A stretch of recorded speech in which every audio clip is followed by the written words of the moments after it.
One of the best MLB hitters of all time. Since coming off the IL, he had pinch hit. Huge lead off second.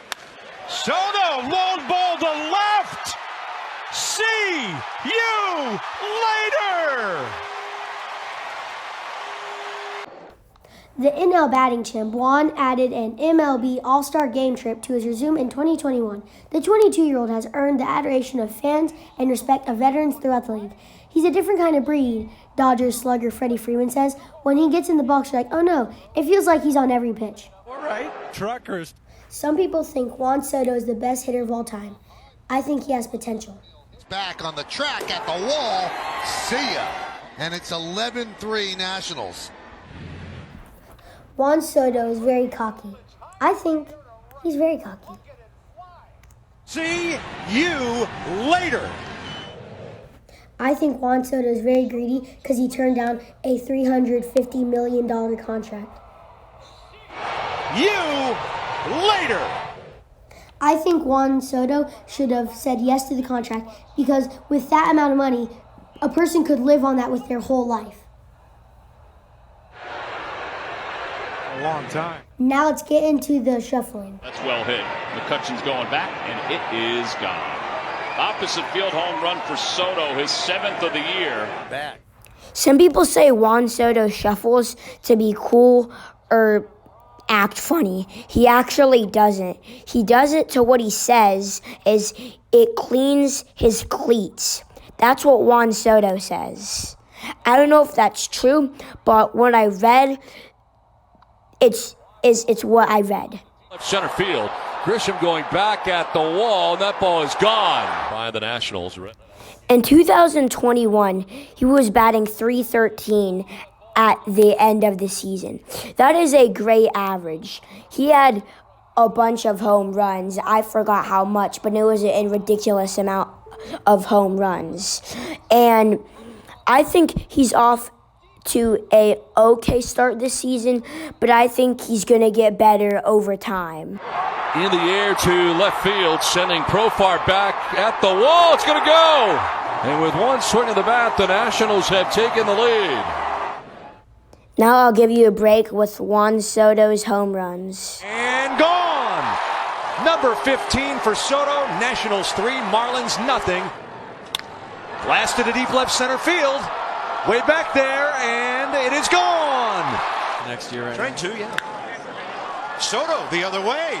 How well did he hit it? See you later.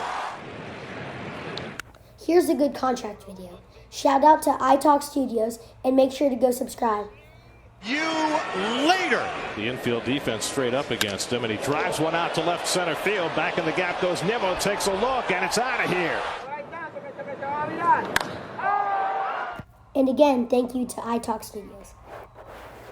Juan Soto made himself known to the baseball world. Well, kinda. He had an incredible rookie season and 116 games played, but some of that may have been overshadowed by his star teammate Bryce Harper being in his walk year. The All-Star game was right there in the nation's capital that season, and Harper was the talk of the town, and of all of baseball really, for not just that weekend but the entire season. Especially as the year came to a close, the Nationals missed out on the postseason, and Harper became a free agent for the first time in his career. It didn't happen that quickly, but Harper eventually signed a massive contract. Not to return to DC, but to go to Philadelphia and become a Philly for 13 years. And off he went, as the Nats just lost one of the biggest names in the game and someone who could have very well helped them win a championship. He was their franchise player. Or was he? Juan Soto officially took the baseball world by storm in 2019, finishing top 10 in the NL MVP voting and helping lead the Nationals to not just the wildcard game, not just the NLDS, not just the NLCS, but all the way to the World Series, one in which they'd win in large part because of Soto. It was against the 107-win Houston Astros, a team that had 2 Cy Young candidates in Justin Verlander and Garrett Cole as their 1-2 punch, and what did the 20-year-old Soto do?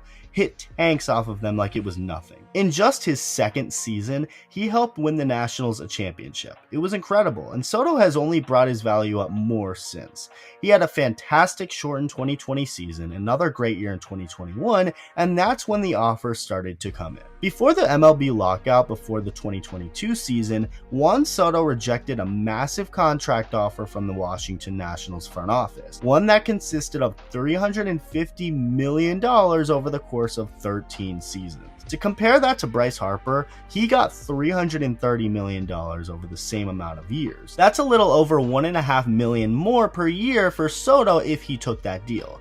But he chose to turn it down, which was a pretty wise move to do because he'd end up getting an even better offer once the lockout ended. Jesse Dougherty, Nats writer for the Washington Post, recently reported that according to 3 people with knowledge of the situation, the Nationals made an even bigger offer to Soto earlier this season, one that was reported to be around $425 million, an offer that Soto turned down again. If you're a National and you're upset about this, thank Scott Boras, Soto's agent, and someone who is looked at by many to be the toughest agent to negotiate with, considering he likes to squeeze as much money as possible out of these teams for his clients. And I mean, that's exactly what agents are supposed to do. Boras is really good at his job, and people hate him for it. But it is what it is, and part of that job is to get a guy like Juan Soto a record-breaking deal. Soto himself did say that he is open to further discussion on a contract with the Nationals, even saying that they can contact Boras every day if they want to. But that's it, just Boras, as Soto doesn't want to be involved with the negotiations, saying so himself, talking about how they are talking to his agent and he has nothing to do with it and just wants to play baseball. And when asked if he has no role in the negotiations, Soto would go on to say that he does and will be making decisions at the end of the day, but that they have to negotiate with Scott. Quote, "For the most part, I want to be far from it because I want to concentrate on the game and not see my performance go down. I really just want to concentrate on baseball."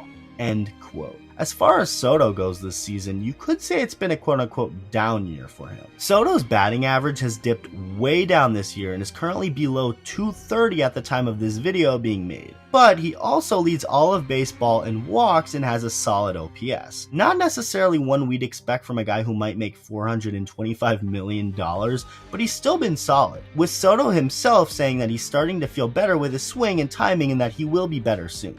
I personally have no doubt in my mind that will happen, and I'm sure the Nationals front office doesn't either. As horrible as the Nationals have been in 2022, the team isn't necessarily looking to blow it all up and start over, continuing to want to keep Soto and build around him. Trades will be coming from the front office, as guys will be shipped off from DC to a winning team, while the Nats try and obtain some young quality players in return for the future, which is of course what they should do. Build around Soto, someone who may very well be a generational superstar. Now, as far as if that's actually going to happen, it's up to 3 different factors. Time, the Washington Nationals, and Scott Boras. Will a massive deal get done with the Nationals or with another team?